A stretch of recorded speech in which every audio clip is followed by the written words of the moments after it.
guys আমি আপনাদেরকে বলি মানে মানুষ টিকটক যারা করে তাদেরকে কি নেগেটিভ নিতে চাই কেন এত আমি বুঝি না আসলে প্রত্যেকটা সাইডে কিন্তু অনেক ধরনের ক্রিয়েটর আছে যেমন ইউটিউবে কিন্তু ভালো মন্দ মিলাই আছে ঠিক আছে যারা ইউটিউবিং করে সবাই যে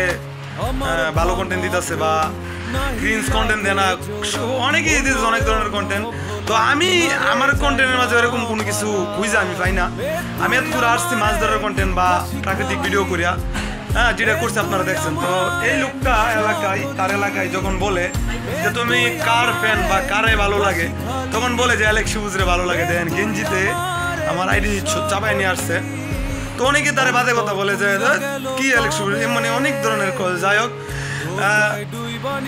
যাই হোক ভাই সবচেয়ে বড় কথা হইলাম যার যার মানুষের কথায় নাই গান দেওয়া আমার ভালো লাগে আপনারা আমার ভিডিও দেখছেন তাহলে আপনার না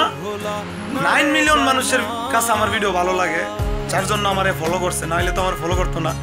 তো আমার জন্য দোয়া রাখেন আর কাউরে ছোট ছয় দেখবেন না দেন আজকে আমি টিকটক করি বিদায় টিকটক করছিলাম বিদায় আজকে আমি দেন এই যে শোরুমটা দেখতেছেন হ্যাঁ আল্লাহ আমার এই পর্যন্ত আনাইছে টিকটকটারে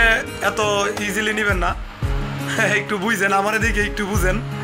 যে আমি কি করতাম আল্লাহ আমার কোন পর্যায়ে আলহামদুলিল্লাহ শুকরিয়া আল্লাহ তাআলার কাছে আর এই টিকটক অ্যাপসটা যদি না আসতো বা টিকটকে ভিডিও যদি না করতাম তাহলে মনে হয় আমি সবুজ এত দূর আসতে পারতাম না বা আমি সবুজরা আপনারা চিনতেন না সবাই আমার জন্য দোয়া রাখবেন আসসালামু আলাইকুম